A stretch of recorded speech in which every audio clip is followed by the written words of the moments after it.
Hello everyone, welcome to the results video of the SpaceChem 2021 technical demo. This is round bonus 1 metal detector.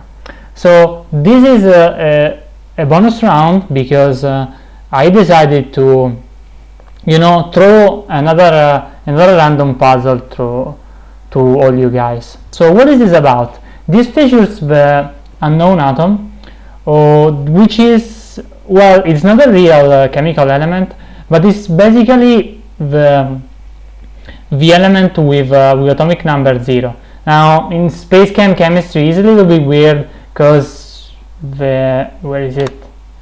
you basically only deal in protons, and I guess in SpaceChem universe there are no neutrons, and the unknown atom is the 0. So it has all the properties you would expect of the 0 atom. So if you fuse 0 into something, nothing changes. So 0 plus cerium, so let's say, is still cerium. 0 plus 0, it's 0. If you split it, it doesn't split. Much like hydrogen, you cannot split something if it doesn't split. And this is used, the game intends for you to use this in annotation. Say, when there is a random level, you want to annotate that there is an atom and it's going to be here, but you don't know what it is. You stuff this thing there, and that's an annotation. But we horrifyingly abused the Coronac editor is the most convenient way. So thank you to Kern for creating it. And you can custom build this sort of things where you can paste the 0 atom into the inputs to create weird puzzles. This has been used a couple times in past tournaments, and I am a big fan of it. I think I'm the only person that kinda likes it. And this is metal detector. What is this about? You get these giant blocks 4x4 of either copper or the unknown atom, and you need to put the coppers for here, and you need to smash away all the unknown atoms. And this is easy because they fuse into nothingness. So you don't need an extra output, you don't need garbage balls, you just need to smash this away. And what's the catch here? That you need to handle every possible square. So the only thing you know about this square is that it's gonna have between 1 and 15 coppers randomly distributed. So what is needed is that you handle them all regardless of the actual random string SpaceChem gives you. So we will see that the solution try to handle pretty much everything possible, even though we just here have 3 representative blocks. So how do we solve something like this? Well, let's see. Astro Nelson does something like this, where there is a metal detector here, so we can see how it uses it, and we will understand why this was given. So fuses one away, so it makes an opening here, breaks off an atom, comes here. Now I will show this pattern here because it's convenient, and we will see it in many other solutions. It bonds once, it bonds twice, it bonds 3 times. The third bond fades because copper has 4 bonds. This wasn't chosen randomly, I chose copper specifically because it had 4 bonds. And then it unbonds twice. And because we just have 4 bonds, the cradle slides away nicely, and red outputs it. Now let's see what happens with an unknown atom. The unknown atoms have 12 bonds, and that is so they can be used conveniently in annotations, but it lets us do funky things like this. So we bond 3 times, and because of this, when we unbond twice, this is still locked in, so nothing gets outputted, and then blue will come down. And it's very easy to get rid of the unknown atoms because you can just fuse them into whatever and they disappear. And we go on, and this clearly is gonna work for any possible orientation, so it just takes a bit.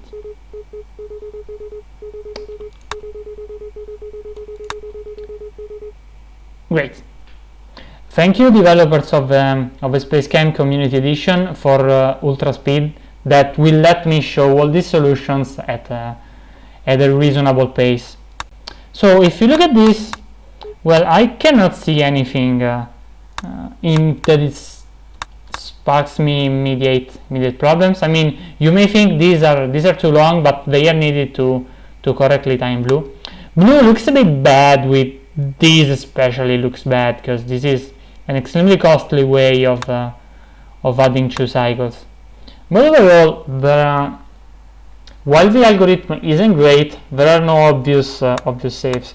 Of course, you have here that you need a 4 counter, because after you're done, you can keep grabbing here all the time, but at a certain point you need to input back again. So, nice job. And then we get to Yellow Bunny, which has a single value solution that does pretty much something very similar. This is a lot of priming, well, not a lot, but a good amount. And we can see here there is an arrow, but these two don't have an arrow. So I expect this arrangement is the best one. So let's see. Bounce twice, unbounce, and then fuses away. Bounce and bounce. We have seen this pattern already. And the thing here is a little bit complex, because it brings down, then it unbounce, then it picks up and pulls it away. While here it looks much simpler. The reason it does all this should be evident later, at least I think so.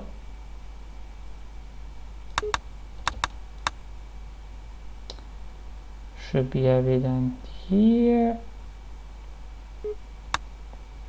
Okay, when all this flip-flop aren't hit, and by doing it this way, it can pick up the atom right here. This looks honestly a bit complex for what you need to achieve, because if you were to grab here and then unbond, say here, you could save all this stuff here and do things on the line much more simply. And we will see this done in the following solutions. 7,000 cycles. So maybe it's time now to talk about the metric. The metric is symbols plus I don't exactly remember how big of a penalty I gave for cycler use. Just let me go fetch it, because it is big. And oh yeah, I gave a penalty of 999 for sensor symbols, and then I gave a penalty of 4 for sinks. And added to the symbols, the symbol number, there is 0.1 times the logarithm of cycles. So the cycles just count as below the decimal point, so we are just a tiebreaker. And the important point is the 999 times sensors, which basically means you cannot use this sensor here. It looks very nice. It will make your life very easy. You cannot use it. And there is a penalty of 4 for everything you use. And I mean, people think that this is superfluous. You are already incentivized not to use sinks in symbol solution. But I think it's nice to remind it that sinks are bad, because I strongly believe in it. So, and what was this puzzle about? Yeah, the flavor text say that people, the imaginary people that need this solved, had always done this one way, and that, well, you were not supposed to do it that way. So one may think that the flavor text was referring to the sensor used, and we will see later. So this is what I was talking about earlier: grab and then bond one tile away, so you avoid all the complicated grab drop dances. And here we see the bonding is done this way on these two atoms here, and the pattern is very similar. If let's see right here, if everything here after 2 unbonds, this would be fully unbonded if it was copper and would be outputted. In the other case, we just put it down. Now I do find it a little weird that we fuse in this direction, because this is the right way to do a normal garbage ball when we really need a seed atom and we need to keep fusing stuff that doesn't just disappear. But right here, we could very well fuse this atom here. Now I know you can't just really fuse it here because there is a flip-flop, but there is for sure some way to reuse this one as the seed, or to fuse it right here, and having both the fuse and the drop look like some pretty ways to me. And this flip-flop assembly over here is to input at the right time. So nice job. And my computer is lagging a bit because when I wasn't streaming it did this much faster. Rock Band synced. Oh yeah, this is complicated because this is one of the longest priming dances I've ever seen. Like, look at it. It is running and running and running and running and running again. Like, blue just does this, there is nothing to initialize on red, sorry. But blue is running and running and running. And we will start looking at it once it has done initialization. And we are nearly done. Here we go. So all this was done so that the flip-flops would reach this state without any extra arrow. Nice job, guys. And then we start. Blue inputs, red picks up an atom, and it fuses the atom here, and then they apparently do nothing. Red does the same, nothing interesting happens, nothing interesting happens, nothing interesting happens. Yet again, nothing interesting happens. And now red grabs the copper. It doesn't fuse because francium is too big, and 29 plus 87 is bigger than 109, which is the biggest fusible atom in the game. And then red drops it and outputs it. As you can see, this is radically different from the solution we have seen before because there is no bond sorting, as this is done completely via fuse sorting. And I think, how it's pretty clear, this was the expected way to solve the puzzle, because the whole thing here with the double bonded atoms, with this cradle done very nice, it was just a red herring. You were supposed to use this concept that you just fuse stuff into something, and at this point this thing gets bigger than copper plus the thing, and at this point the copper doesn't fuse and you output it. And instead the unknown atoms, you can just trash them this way because they will fuse into the francium and will go away. And whatever you do, you will end up with a francium here, because cerium is 2 times copper. So I chose this way, so there would be no variance. However you make your atom, you just have fused, so you can only make francium by summing stuff that you are allowed to sum. Just a moment.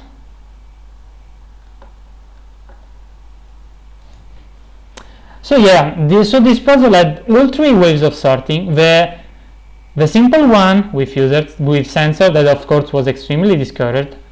The one that was apparently encouraged with the cradle, and the one that was actually to be used, which is fuse sorting. And yeah, fuse sorting is pretty rare, but because very often you cannot do it this way, because say you could sort them by fusing them against francium, because maybe you have another atom that doesn't fuse for other reasons, but then you still need to store and move them around correctly. And then at a certain point, as you keep fusing into this, you hit an atom that neither of the inputs fuse into. Like, say this is hydrogen, you can keep doing this for a while, separating copper from hydrogen, but after a while this gets up to meitnerium, which is the highest atom, and hydrogen won't fuse anymore and the thing will mess up. You can do this very strange kind of sorting because I gave you the 0 atom. So this isn't something that you see often, because the zero atom is pretty rare, but the concepts of bond sorting and fuse sorting come up several times. Other ways to do fuse sorting are by destroying the unlucky molecule. Like you test your molecule by fusing in a particular place, and your right molecule doesn't fuse and the wrong molecule fuses, and so say you do it over the output, you fused one atom of the atom you're holding of the wrong molecule, so it remains here and you can output it, and on the other output you just bring the right molecule. Anyway, enough about strategy. Let's see some nice implementations. So 31 of the British boys, and you can see that the British boys go back to bond sorting. And again, we have seen this done earlier in concept. This is pretty efficient because it is done on this square loop, so it can be done very simply. And we have yet again the fuse drop storage block. And here, this is, I think, is priming. Okay, here we go. 1, 2, 3, 4. Why do they? Right, because they made an 8 counter, or maybe it's a 7 counter. I'm not sure about parity, but this is more convenient than making a 4 counter. They tell me that, yeah, it is an 8 counter, but the first iteration is burned away. I'm looking at it and I'm wondering, I will wonder, soon I will try 8337331. Now let's try this and hope it doesn't fail miserably. Nope, it doesn't. This was 83 hundredths and now it's 64. The way it works is that this does stuff on the 2nd to 5th iteration, and so you do not need an 8 counter here. A 6 counter is good enough, because this still eats 2, 3, 4, 5, but it is of course faster. And well, 6441, I guess this is even faster.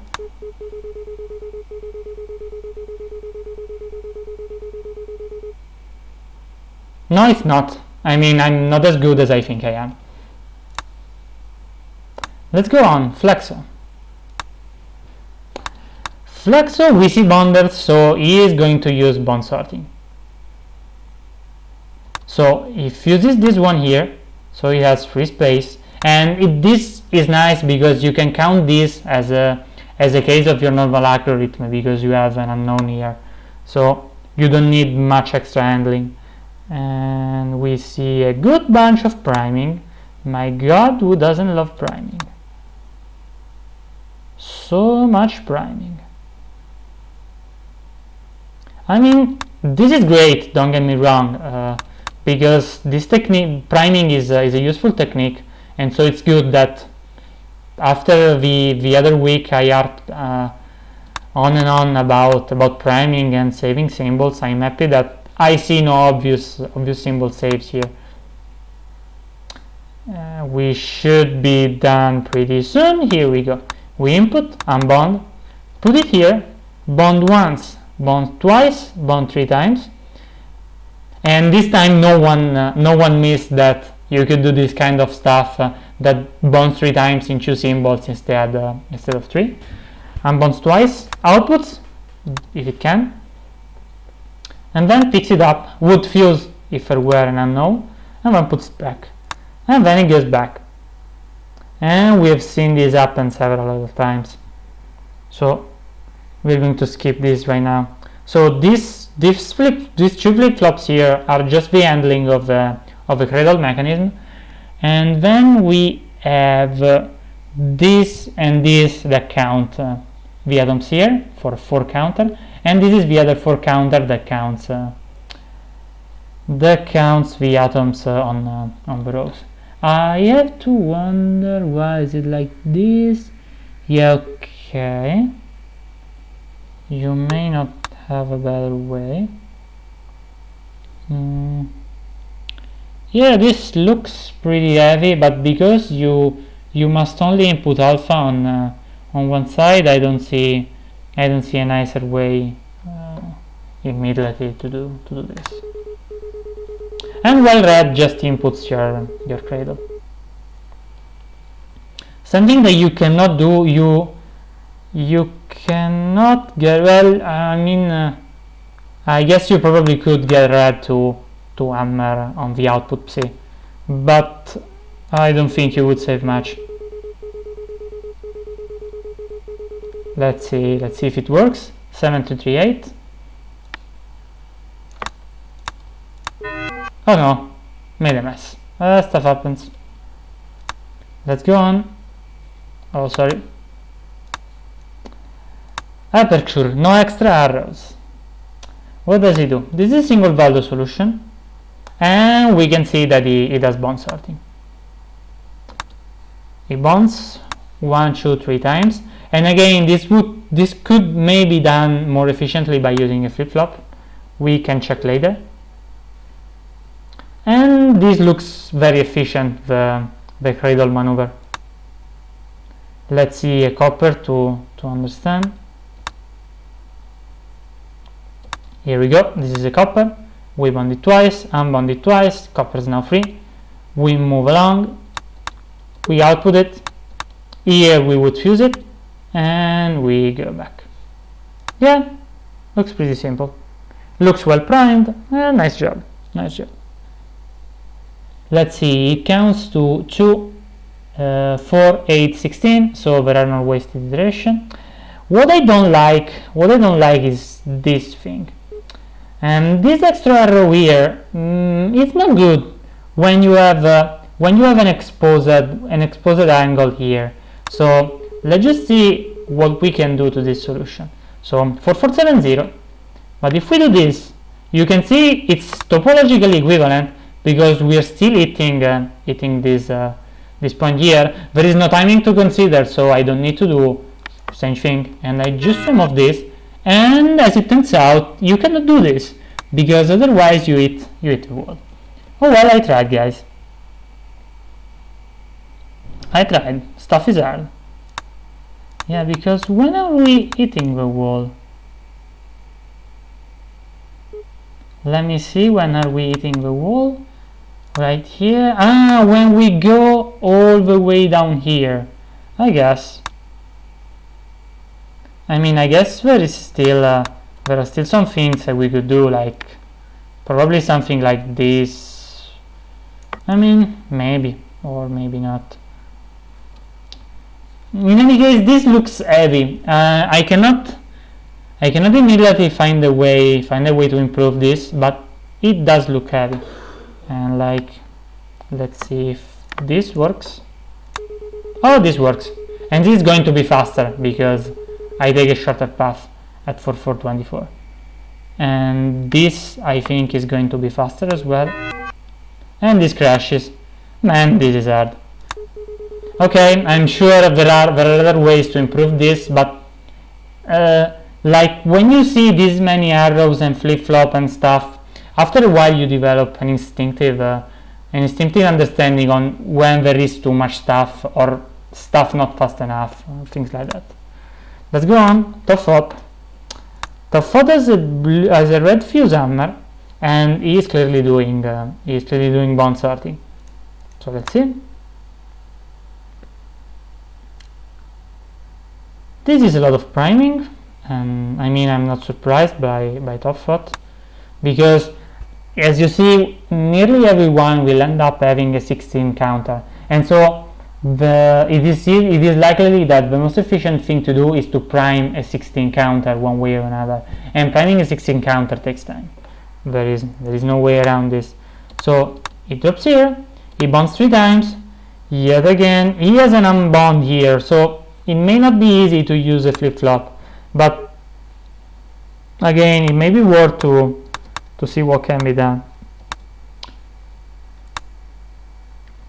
And we see that he unbonds here again, so he can pick this up and fuse it away. which is a storage mechanism that looks more efficient, and it is what I was talking about a few solutions ago. Okay, I guess we unbound this here, and the way it does this, it chops off this vertically, which makes less mess on the back and forth right here, and that's probably let him save some symbols. Nice job.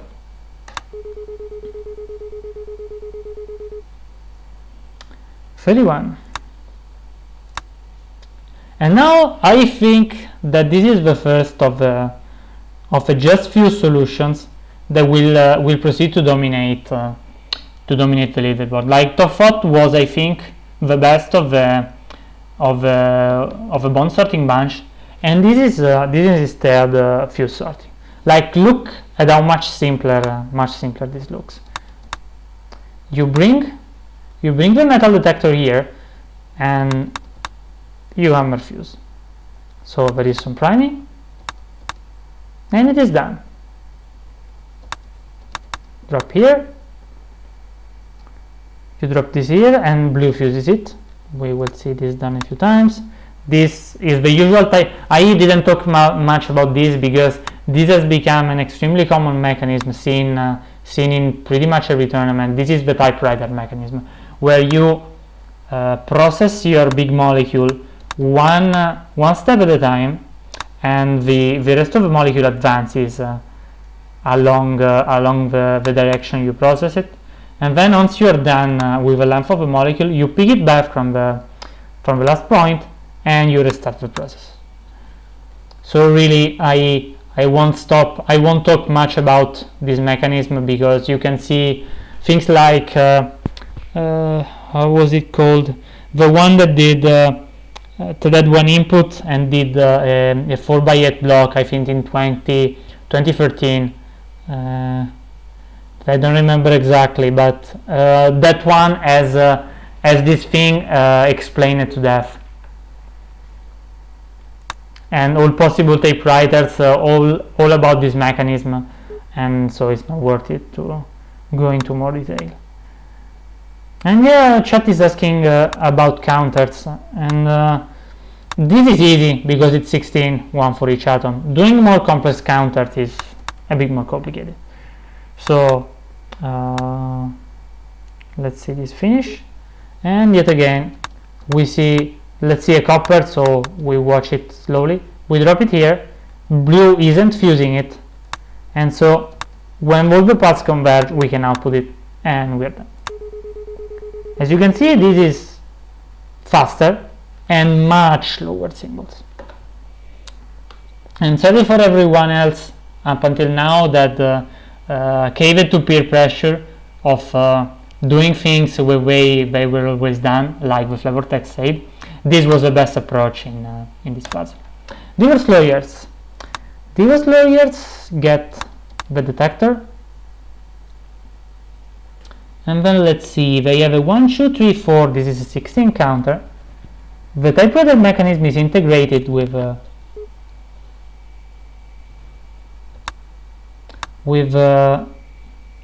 return path, so this saves some symbols because this is here and you don't need fancy arrows or pathing to hit it. And you see that the mechanism is very similar. Blue hammers fuse. This would have been fused by now if it were the unknown atom, and so the most convenient place to put the output is here, just before we bring the next one. And this stuff is obviously gonna work for every input. So we see 2000 cycles, much faster. Empty space, and empty space doesn't use input beta at all, and the other one do at all.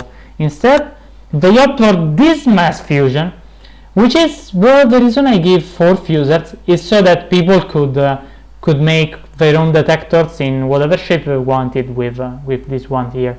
Like this is convenient both for fusing and bond sorting, but you are not limited to it. You can very easily use this one and mold it via all these fusers. And this is a single use stuff here that does all this explosive stuff, because everything else is gonna unbound it here and then fuse it, because earlier we grabbed it from here, so we brought it down and did all this mess, while here we just fuse it once, and then we keep doing this. We have a counter here, so 2, 2, 2, 2, 16. And this is our test atom. It is cerium right now, it will become francium very soon, and here we go, our francium catalyst. 22. Team 89, first solve better, and we are down to 20 symbols. Like, this is a similar mechanism, but the flip-flops are placed better, and well, let's just see it running. So they grab these both together, and blue steals the atom and puts it here, and this will become the catalyst. So red places the atom here, then comes back and picks another. So this is a very fast 2 counter, and then we have the rest, so 4, 8, 16. And this one here saves an arrow and lets this be very compact and low symbols. So yeah, nice job, guys. Of course, one can see that here there is this arrow that serves no apparent purpose. And the reason for this is that you need to wait for red to prime everything before it gets here. And even if you were to put the input alpha here, you cannot put this here. It is too fast. So constraint forces you to waste this arrow. Is there a better way? Well, let's see. Francis by Darius 1. Darius 1 does this catalyst instead, which, I mean, he is clearly just gonna use this one, but it looks cool. It looks cool. And then it does everything else with red. Now this is pretty similar. You have yet again a blue arrow you don't much like right here, and the rest is pretty similar to the previous solution. So there is not much to say here. Let's just check the final score, and it's 2-4-7-4. And as we I didn't finish this one, sorry. This is a 2-6-85, and this is a 2-4-74. And I'm not sure where the cycles are saved, but if I had to guess, it is because this one is one shorter. 1, 2, 3, 4, 5, 6. 1, 2, 3, 4, 5, 6, 7. Yeah, the pathing is a bit different. This is an efficient back flip-flop, but this being one shorter helps it a lot. And this can be one shorter because the way this is done, this can only be done against the wall. So let's go on. Team bag, both 5, and this is very similar to the previous one, just that instead of the arrow it uses an input data. So again, we are seeing pretty much the same thing, and if I recall correctly, oh no, it is a bit faster. It is a bit faster because it combines a fast return path that we see here, a very fast return path, with a pretty early drop point. So it gets the advantages of both the previous solutions. And now we have Darius, and this is probably the same exact solution, just translated a bit. So let's just see. Yeah, exactly. This is the same exact score. And well, you see this is on the bottom, and so it inputs here and goes down. It inputs beta and goes down, and this one, it's one on the top. So this one as an arrow, but it saves an arrow. Oh, sorry.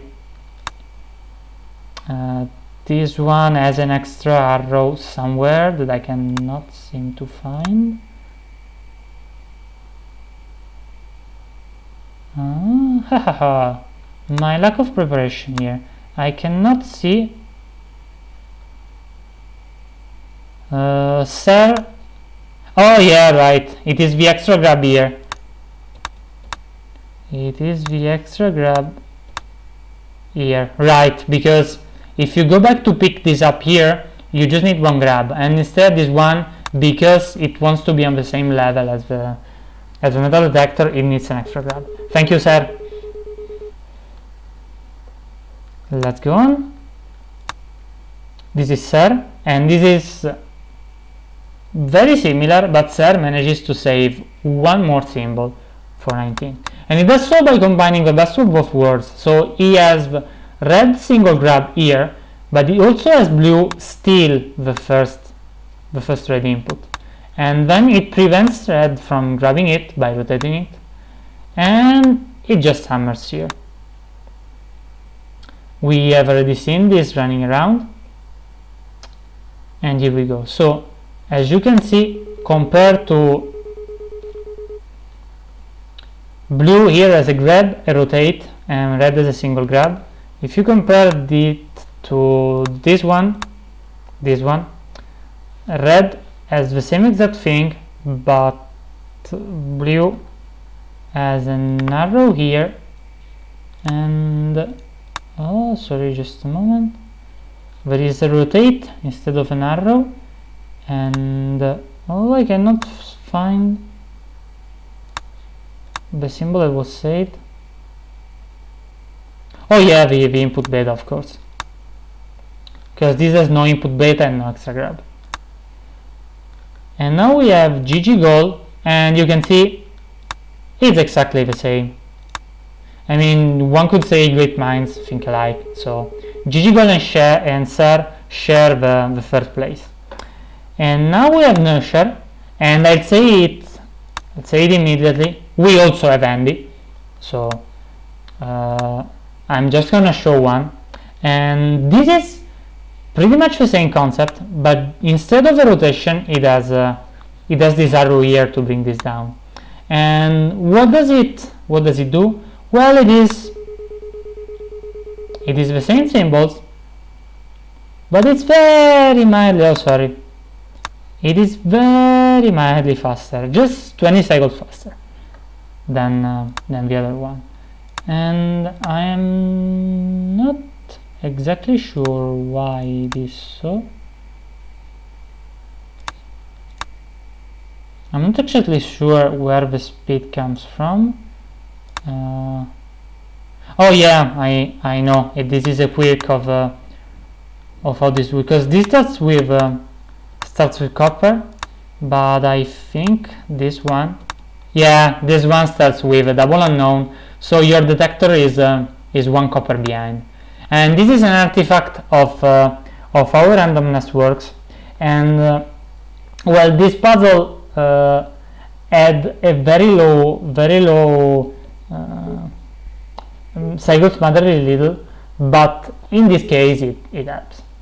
And well, one tries to minimize the impact of cycles in this kind of puzzles, because you want them to be independent of randomness. You do all the work to say you need to work with every input, you need to work forever, and so on, and when the loser and winner is determined by the one that exploits randomness better. But I think it's fine. I mean, it is pretty much no points difference. So thank you to everyone that submitted, and we will see you guys soon for the solution of the next round. Bye guys.